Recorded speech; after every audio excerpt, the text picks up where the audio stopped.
Welcome back to Explaining Everything, the channel where we dive into the stories and mysteries behind everyday things that make you go, wait, why is that even a thing?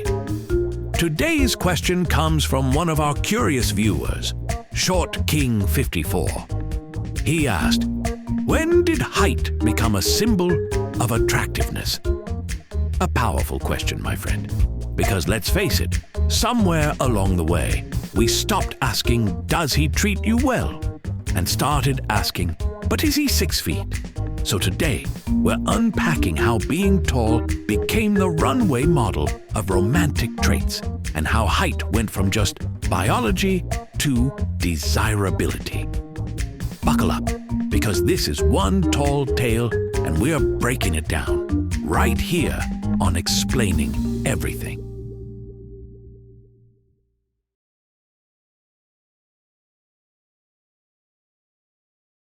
Let's kick it off with ancient civilizations.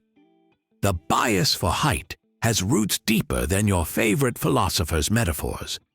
In places like ancient Egypt and Greece, tall men were often associated with strength, leadership, and dominance. Why?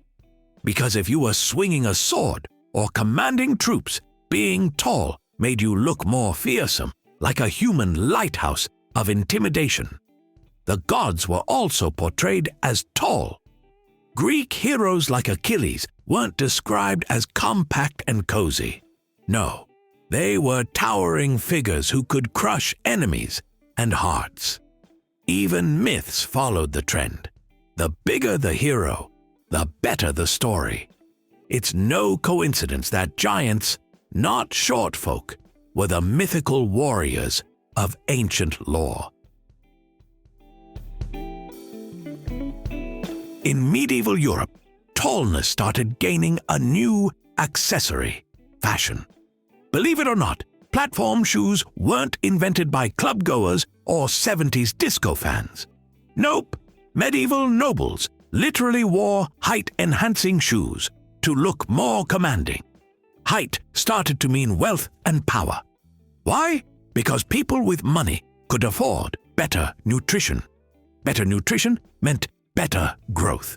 So over time, height became a visual indicator of class.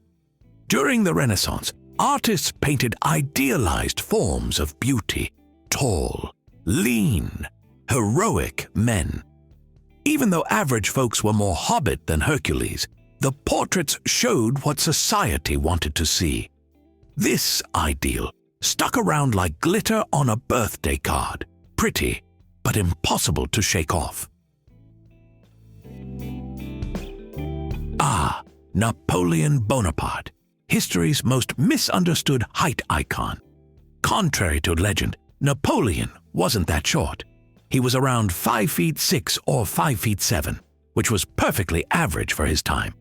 But British propaganda painted him as a tiny tyrant, and the joke just stuck. Thus began the myth of the angry short guy with something to prove. Enter the term Napoleon complex, and suddenly being short was no longer just below average. It was a flaw that needed a whole personality theory to explain. This became the turning point. Tallness wasn't just admired anymore. Shortness was mocked. Then came the Industrial Revolution, which sounds boring until you realize it revolutionized everything, including how people dated. Before cities, people mostly married whoever was around. But with urbanization, more people in one place meant more options, and appearance started to matter a whole lot more. Public courtship became common. You had to stand out, literally. Print media, novels, and theater began romanticizing tall, dashing male leads. This was the golden age of the taller the better. Being tall made you noticeable, and being noticeable made you desirable. It didn't help that men in stories were always saving the day, lifting damsels, or doing some kind of heroic squat lift. Height now symbolized more than power. it symbolized romance. Fast forward to the modern world and enter online dating, the digital gladiator arena where profile bios matter more than your actual personality. And guess what one of the most common filters is? Height. Apps like Tinder and Bumble turned dating into a height-based talent show. 6 feet? Come on in. 5 feet 9 inches? Sorry, we're full. And people don't even try to be subtle. Profiles literally say things like, no one under 6 feet, as if love requires a minimum ride height, like a roller coaster. Social media, memes, and Hollywood have all made tallness synonymous with attractiveness. From tall TikTok stars to romantic leads in movies who are always conveniently a full forehead taller than their partners. Height sells. But the tide is turning. Say hello to the short king movement, a wave of appreciation for men under 6 feet who have more charm than wingspan. And we love to see it. Celebs like Tom Holland, Bruno Mars, and Daniel Radcliffe have made it clear. Confidence and charisma don't need stilts. These men are living proof that success, talent, and appeal don't come from height. They come from vibe.